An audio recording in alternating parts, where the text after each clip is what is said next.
За та бүхэнд өдрийн мэнд хүргэе. Энэ удаагийн хичээлээр бид хээлт хам шинжийн тухай ярилцах болно.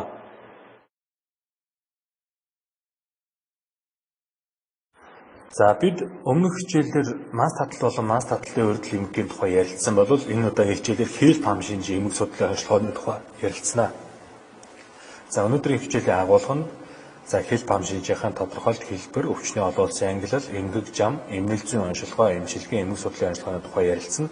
За тэгэхээр дээр хээлт хам шинж нь жирэмсэн эмэгтэйд цус задрах буюу гемолиз, элгэний ферментүүдийн ихсэлт, ялтас дэсийн цөөрөл. За дахин авчихдээ. За хээлт хам шинж нь жирэмсэн эмэгтэйд цус задрах буюу гемолиз, элгэний ферментүүдийн ихсэх, ялтас дэсийн тоо цөөрөх гурвалсан шинж илэрч байх юм бол хээлт хам шинж гэж нэрлэдэг бөгөөд хээлт хам шинжийг бол дээрх гурвал хам шинжээс аль нь илэрч байгаагаар нь бол өөр нийслүүдээр бас нэрлэдэг онцлогтой. Өвчний олон улсын ангилалд орсон бие даасан өвчин биш бөгөөд хүнд хэлбэрийн манс татлын урьдчилан хүндрэл юмыг онцгой анхаарах хэрэгтэй бөгөөд тэгэхээр та бүхэн өмнөх манс татлт болон манс татлын урьдчилан эмгэгүүдтэй холбон ойлгож эмгэг зам болон шинж тэмдгүүдийг бол үүнтэй уйж ойлгох хэрэгтэй. Ховор тохиолдох эхийн амь насанд аюултай эмгэгүүдийг мөн анхаарах шаардлагатай.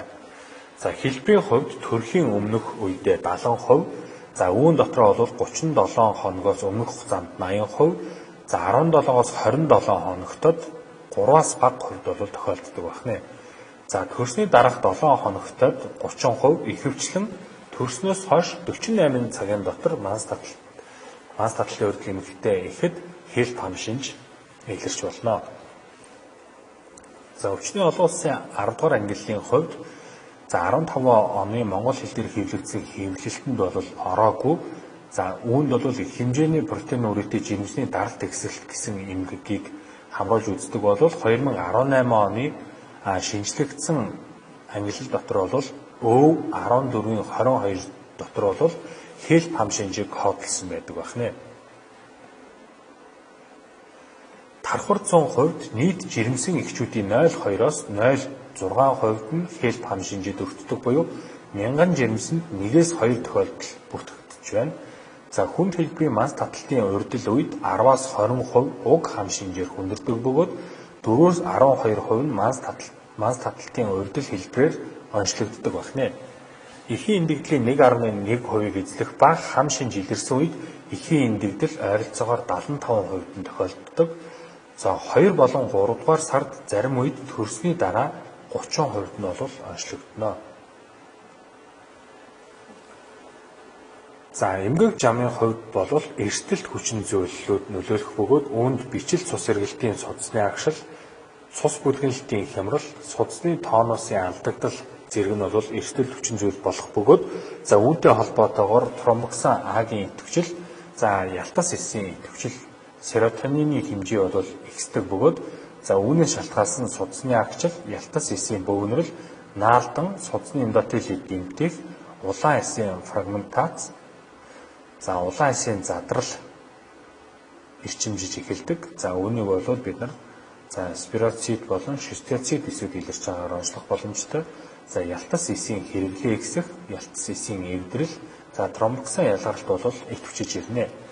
Тромбоксаны идэвхжил ихснээр бол тромбоксаны ялгаралт ихснээр тромбоксан простагландины тэнцвэр алдагдах бөгөөд үүнтэй холбоотойгоор артериолын төгмөл агчил илэрх бөгөөд энэ нь эмнэлзүүд артерийн даралт ихсэлтээр илэрдэг. Үүнтэй холбоотойгоор тархид хавгнаж татлалт илэрх бөгөөд ялтас дэсийн агрегац ихсэх, фибрин болон улаан эсийн тоо бол ихсэх хандлагатай байдаг бөгөөд үүнээс шалтгаалсан эдэд фибрин хоригдлол үүсч тухайн эрхтний дутагдал үүсдэг бөгөөд энэ нь бол ихс элэг бөөрөнд бол илүү төгмөл ажиглагддаг байна. Эмнэлэг зүйн онцлогооны хувьд гемолиз илэрдэг бөгөөд захын цуснд хэлбэрийн алдсан улаан эс байгаас эсгээр оншиг тодруулах шаардлагатай. Билирубины хэмжээ ихсэн, лактат дегидрогеназын хэмжээ ихсэх бөгөөд ялтас дэсийн тоо буурах байдлаар нь зэрэг тувааж үзэх бөгөөд нэгдүгээр зэрэг буюу хамгийн хүнд үед бол 50,000 хүртэл тоогоор багасдаг. 2 дугаар зэргийн үед 50,000-аас 100,000, 3 дугаар зэрэг нь 100,000-аас 150,000 хүртэл тоогоор багасдаг. За асат ферментийн ихсэлт бол мөн ихсдэг байна. За захын цусны наацад бол хэлбэр дүрсээ алдсан шистиоцит эсүүд болон бөмбөлөг хэлбэртэй спироцит эсүүд бол илэрдэг байна. Эмнэлэг зүйн шинжийн хувьд шээсэр уурга алдалт нь 86-аас 100%, артерийн даралт ихсэлт 82-аас 88%, хэвлийн баруун дээд хэсгийн өвдөлт 90-ээс 90 хүртэлх хувь, дотор муухай бүүүлжиг шинж 84% хүртэл, толгой өвдөлт 61%, харааны өрсөлдөлт 20% хүртэл, шарлалт 5% хүртэл бол эерэг онцлогдож болох нэ. За Монгол улсад буюу их хүүхдийн эрүүл мэндийн үндэсний төвд HELP хам шинжээр хүндэрсэн тохиолдлуудад эргэх судалгаа хийгдсэн байна.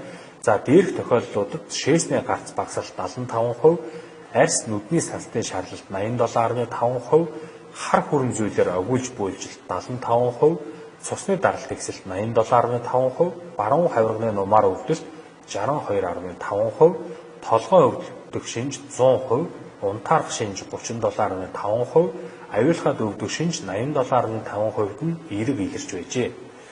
Эмчилгээний зарчмын хувьд HELP хам шинж гэж таньснал болвол эрчим тэмчилгээний тасаг хэвтүүлж яаралтай эрчим тэмчилгээг хийж эхлэх ёстой бөгөөд эмчилгэд эрчим тэмчилгээ, мэдээгүйжүүлэг, их барих, мэдрэл, дотор, нүд, элэг цэсний гэх мэт нарийн мэргэжлийн эмчнэрийн баг хамтарч ажиллах шаардлагатай байдаг.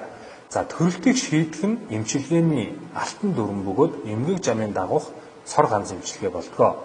За олон эрхтний үйл ажиллагааны алдагдал дутагдлыг засах, эхийн биеийн байдлыг бүрэн тогтворжуулах, их ургийн талаас гарч болох хүндрэлээс сэргийлэх чиглэлд эмчилгээний зарчим чиглэгдэнэ.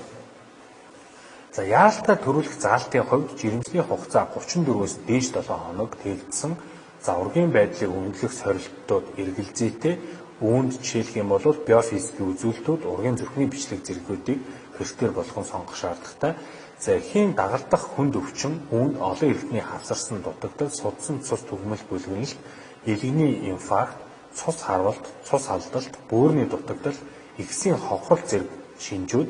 За төрөх зам төрөлтөнд бэлтгэгдсэн бол төрөх замаар бэлтгэгдээгүй болвол кесар метастазлаар төрөлтийг шийдвэрлэнэ. Жирэмсний хугацаанаас үл хамаарч төрүүлэхийг ерөн зөвлөж байна. За HELP хам шинжийн хүндрлийн тухайд 437 ихэд илэрсэн үр дүнгийн хувьд судсан түгмэл бүлгэнэлт 21%, ихс хохрол 16%, бөөрийн цэцмэг дутагдал 8%, уушгины хаван 6%, элэгний капсулд орох цусан бундуу, за нүдний торлогийн хохролт, нас баралт бол 1 хүртэлх хувийг эзэлдэг болвол цусны бүтээгдэхүүн сэлбэлт 55%, их цус алдаж лапаротоми хийх тохиолдолд 2% нь эерэг байжээ. За эдгээр хүндрэлүүд нь харилцан бие биенээсээ хамааралтай байдаг гэдгийг анхаарах ёстой. За HELP хам шинжийн үед эхийн инээглэлд хүрч болох хүндрэлүүд нь судсан цус түгмэл бүлгэнд хам шинж ба умаагаас их хэмжээний цус алдах, ихс ховхрох, элэг бөөрийн цочмог дутагдал, уушиг хавгналт, за цээжний хөндөд шингэн хурал, амьсгалын стресс хам шинж, элэгний капсулд орох цус хуралт, элэг урагдах, за мөн тархинд цус харах зэрэг хүндрэлүүд нөлөөлж болно. За ингээд эмгэг судлалын онцлогооныхоо тухай ярилцъя. Тэгэхээр үүнд ихсийн хэсэгчилсэн хохрол, за эмгэг судлалын онцлогооны тухай ярилцъя.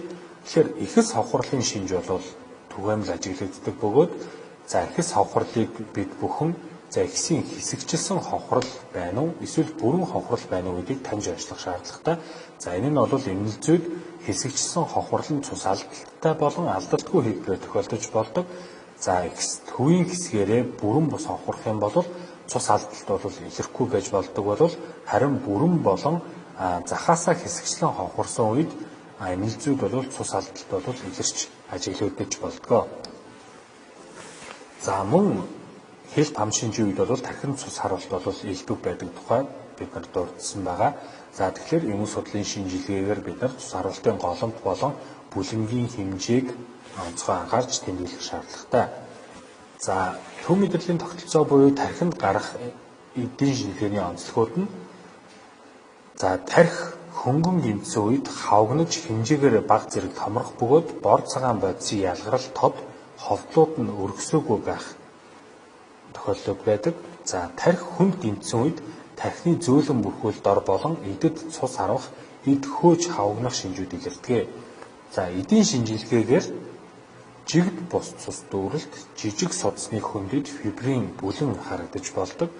За жижиг артерийн судасны хананд фибринэн үхжил үүсэх.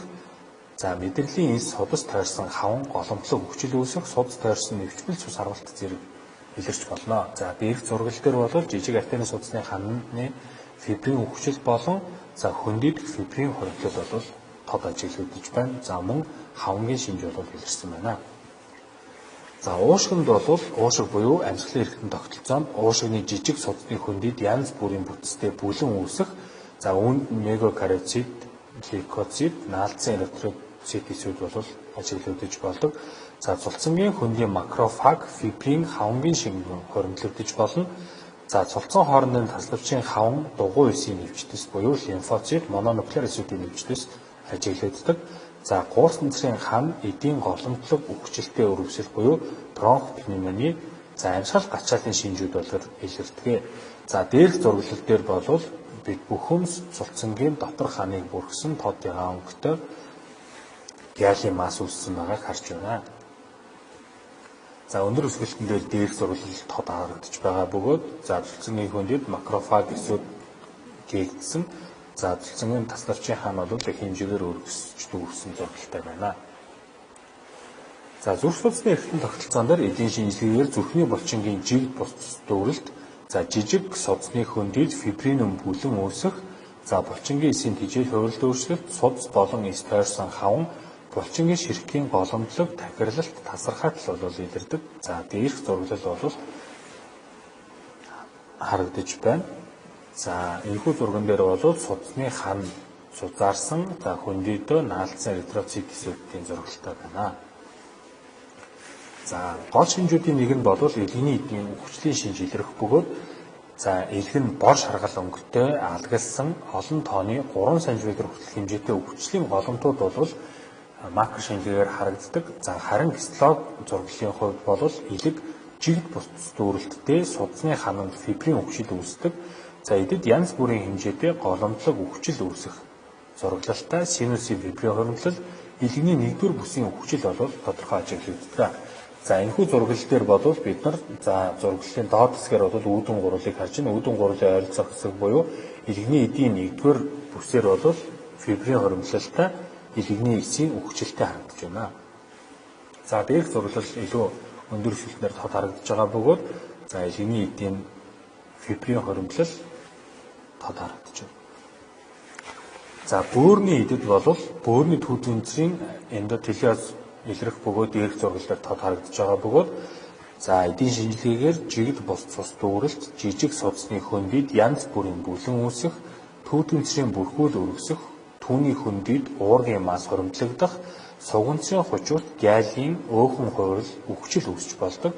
За шулуун суганцрын хөндөд уургийн цилиндр үүсдэг зэрэг онцлогтой байна. За өндөр өсгөлтөн дээр бөөрийн түүдгэнцрийн эндотелиоз бол тод харагдаж байна. За мөн эндотелийн гэмтлийг бид нар өндөр өсгөлтөнээр харах юм бол за судасны эндотелийн бөөм задрал, за тэгээд митоз хуваагдал зэргийг бол харж болно. За дээрх шинжийг бол өндөр хөгжилтэй орнуудад за электрон микроскоп болон иммунофлуоресценцийн микроскопоор бол оншийг тодруулах, за оншийг бүрэн батлах шинжилгээнүүдийг бол хийж болно. За түрүүн дурдсан шулуун суганцрын хөндөд цилиндр уурга хоригдлогдсон зурглалыг харж байна. За дээрх зурглаа завсар эдийн хэмжээний хавантай за суганцрын хүчээр эсүүд бол хадгалагдсан боловч хөндөдөө уургийн хоригдлолтой эдгээр зурглууд харагдаж байна. За тэгэхээр бид өнөөдөр хэл пам шинжийн тухай товч ярилцлаа. Тэгэхээр хэл пам шинжийн эмгэг зам болон бүтцийн өөрчлөлтийг масс таталт болон масс таталтын урьдчилан эмгэгүүдтэй холбон ойлгож за нэгдсэн ойлголтыг авах нь бол зүйтэй юм а. За та бүхэн дээрх хам шинж болон эмгэгийн тухай номзууд дурддагдсан хэвлэлийн мэдээллүүдээс бол илрүүлэн унших боломжтой юм. За та бүхэнд анхаарал хандуулсанд баярлалаа.